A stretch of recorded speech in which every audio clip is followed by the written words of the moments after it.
महाराष्ट्रात टोलचा मुद्दा पुन्हा एकदा तापणार असंच दिसतंय, कारण काही वेळापूर्वीच मनसे अध्यक्ष राज ठाकरे यांनी पत्रकार परिषद घेऊन स्पष्ट केलेलं आहे की हलक्या वाहनांचे जर टोल माफी झाली नाही तर मनसैनिक आक्रमक होतील, टोल जाळले जातील. आपल्यासोबत मनसे नेते अविनाश जाधव आहेत, त्यांना विचारूयात, कारण तुम्ही सुद्धा उपोषण केलेलं होतं आणि राजसाहेबांनी स्वतः येऊन त्या ठिकाणी उपोषण मागे घ्यायला लावलं. आज त्याच संदर्भात त्यांनी एक मोठं वक्तव्य केलेलं आहे. काय म्हणणं आहे? मला असं वाटतंय की सन्माननीय राजसाहेबांची आज प्रेस कॉन्फरन्स जर तुम्ही पाहिलीत तर महाराष्ट्रात जेवढे नेते आहेत आणि ते सगळे नेते सत्तेत गेले.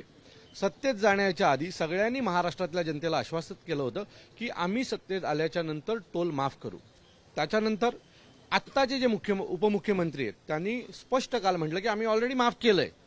जर त्यांनी माफ केलेलं आहे आणि महाराष्ट्रातल्या प्रत्येक नेत्याचं असं मत असेल की हे माफ व्हावं, तर मला असं वाटतं मग सन्माननीय राजसाहेब काय चुकीचं म्हटले. सगळ्यांचीच इच्छा आहे ना टोल माफी झाली पाहिजे आणि टोल माफ केलं असं जाहीर पण झालंय, उपमुख्यमंत्र्यांनी काल केलेलं आहे.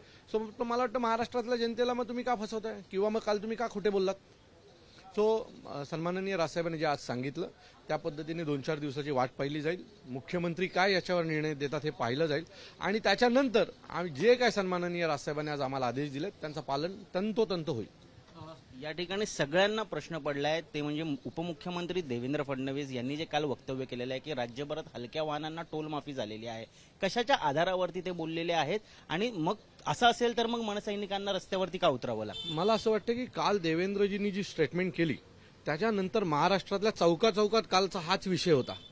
कारण टोल नाक्यावर असे फार कमी लोक भेटतील ज्यांची टोल भरण्यावरनं भांडणं नाही झाली. टोल नाक्यावर प्रत्येक आहे, तुम्ही असाल मी काल TV 9च्या एका पत्रकाराबद्दल सांगितलं होतं. सो असं प्रत्येकाबरोबर घडलंय. त्यामुळे टोल हा प्रत्येक घरातला विषय आणि त्याच्यामुळे मला असं वाटतं की देवेंद्रजींची कालची स्टेटमेंट ही खूप महत्वाची होती. आज सकाळी पण मी ज्यावेळेला मुंबईवरनं ठाण्यावरनं मुंबईला येत होतो, अनेक जण तिथे भांडत होती की ऑलरेडी टोल माफ झाला, मग आमच्याकडनं का घेत आहे. सो हा जो विषय तो प्रचंड कळीचा विषय. त्यांनी कालची जी त्यांची स्टेटमेंट ही महाराष्ट्रातल्या प्रत्येक माणसाने मनावर घेतलेली आणि आज अनेक जण जाऊन व्हिडिओ दाखवतात की उपमुख्यमंत्री म्हणतात की आम्हाला टोल माफी आहे, मग तुम्ही आमच्याकडनं का जबरीने पैसे वसूल करताय. तुम्ही टोलच्या मुद्द्याला घेऊन उपोषणाला बसलेला होता. एक सामान्य टोल भरणारा जो नागरिक असतो त्याला कायम प्रश्न पडतो की आमच्याकडनं जो टोल वसूल केला जातोय त्याचं नेमकं होतं काय. कारण येलो लाईनचा मुद्दा असेल किंवा त्या ठिकाणी फास्टॅगचा मुद्दा असेल, फास्टॅग जरी चालला नाही, त्यांची जरी चूक असली तरी नागरिकांकडनं डबल पैसे वसूल केले जातात. तर या सगळ्यावरती वचक कोणाचा आहे, नेमका मुद्दा काय आणि नेमका मागण्या काय. तो एवढंच मुद्दा नाहीये. याच्याबरोबर आणखी एक जी त्यांचा जो काय अग्रीमेंट झाला होता त्यात आणखी एक चांगली अट अशी होती की आजूबाजूच्या परिसरामध्ये 2 किलोमीटर किंवा 3 किलोमीटरमध्ये राहणाऱ्या लोकांना देखील टोल माफी आहे. सो आज हरिओम नगरमधली लोक काल सन्माननीय राजसाहेबांना भेटायला आली होती. ते तर टोलच्या बरोबर बाजूला राहतात, चिटकून राहतात. त्यातल्या 10,000 घरं आहेत तिथे, 10,000 गाड्या आहेत त्या लोकांच्या ऑफिशियली. त्या लोकांनाही पैसे टोलचे भरावे लागतात आणि त्यांचेही सतत वाद होतात. नियम असा आहे की जर त्यांनी असं नंतर म्हटलं होतं की टोलच्या बाजूला जे राहतात त्यांना जो काही टोल असतो त्याच्या 10 पट पैसे भरून त्यांनी मासिक पास घ्यायचा. म्हणजे 30 रुपये जर टोल असेल तर 300 रुपये भरायचे. बरोबर आहे. आज ते लोक 1500 रुपये भरून पास घेतात. तर मला वाटतं की सगळं सरकार बोलतं एक, तिथे जागेवर गेल्यावर कॉन्ट्रॅक्टर कळतं एक वेगळं. बरोबर आहे. आणि जर सरकारचं कॉन्ट्रॅक्टर ऐकत नसेल, नियम मोडत असेल तर गुन्हे दाखल केले पाहिजे सरकारने या कॉन्ट्रॅक्टरांवर. पण तसं सरकार करत नाही. आम्ही टोल नाक्यावर पाऊल ठेवल्यावर आमच्यावर गुन्हे दाखल होतात.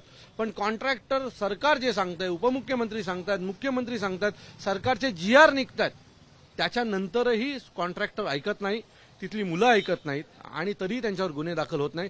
गणपतीला मोफत गाड्या सोडणार म्हणून महाराष्ट्राच्या मुख्यमंत्र्यांनी सांगितलं. बरोबर, कोकणात जाणाऱ्या किती जणांना विचारा, अनेक लोकांचे फेसबुक लाईव्ह आहेत की आमच्याकडनं बळजबरी पैसे घेतले.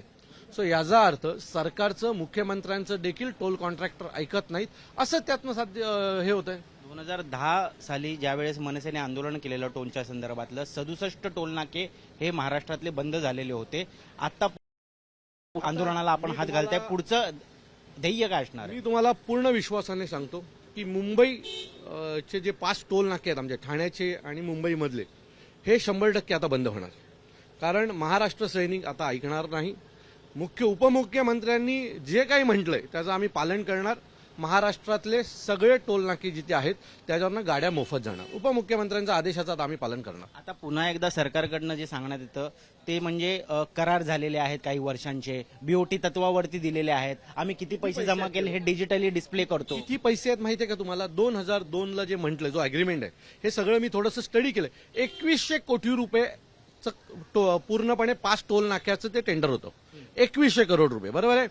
2002 पासून 2016 पर्यंत ह्या लोकांचं असं मत होतं की अजून 2500 कोटी रुपये येणं बाकी आहे.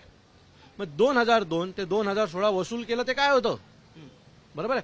दुसरी गोष्ट, त्यांच्या टोल अग्रीमेंटमध्ये असं आहे की 2002 पासून 2003ला 5% गाड्या वाढतील, बरोबर आहे. पण जर त्यावेळेला 2002ला जर 2000 गाड्या पास होत असतील तर आता 2 लाख गाड्या पास होत आहेत.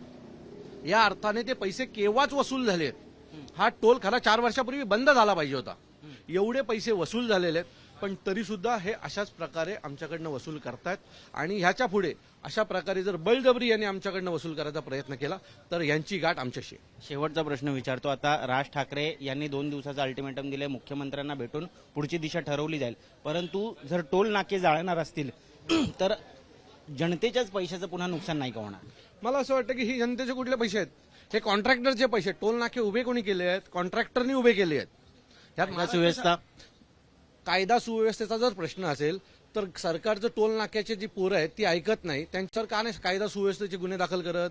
गणपतीत गाड्या मोफत सोडणार होत्यात, मुख्यमंत्र्यांनी म्हटलं, सरकारने म्हटलं, त्याचा आदेशाचं पालन झालं का? तिथे कायदा सुव्यवस्थेचा प्रश्न नाही का आला? आम्ही करतो ते कायदा सुव्यवस्था आणि ते करतात त्यावेळेला कायदा सुव्यवस्था नाही का? म्हणजे एकाला एक नियम, दुसऱ्याला दुसरा नियम का? आता ते पैसे देतात म्हणून त्यांना वेगळे नियम आहेत का सरकारकडनं? सो मुख्यमंत्र्यांचा आदेश जर त्या टोल नाक्यावर पाळला जात नाही तर गुन्हे दाखल झाले पाहिजे होते या लोकांवर.